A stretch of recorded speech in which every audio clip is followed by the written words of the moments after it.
Now, the next site I want to talk about is Google Trends, and you can find it by going to google.com/trends.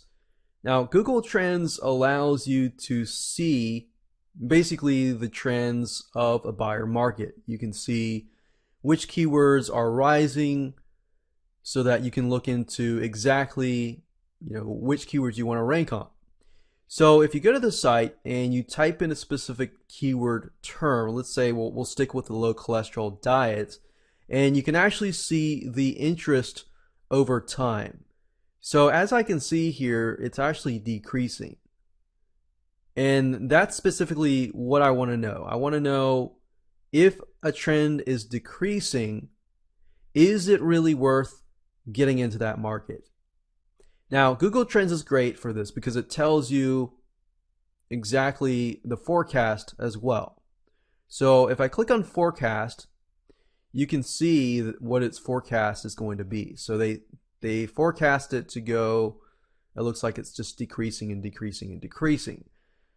Now, that doesn't necessarily mean that there isn't a specific buying market in it. Maybe you need to switch the keyword term. So if we look down deeper, we can actually see the regional interest. The regional interest shows that the majority of people are in the United States, then South Africa, then Ireland, Australia, and so forth. And I like particularly the related searches because this gives me the exact keyword phrase that might be rising. So a specific keyword phrase that I'm thinking of might be decreasing, but you might be able to find a keyword term that is rising. So it tells us that, okay, well, low cholesterol diets may be decreasing, but high cholesterol foods, cholesterol diet plan, low cholesterol recipes are actually increasing. So even though we have found that a specific general keyword term is decreasing, doesn't always mean that it's decreasing. So Google Trends actually tells you what is increasing. So we can actually look further into cholesterol diet plans. So if you click on this here, this will give you more keywords that are related to cholesterol diet plans. So as you can see, it changes here, and we can see that in 2007 it wasn't as good, but it's increasing over time. So there are some dips, but there are some increases.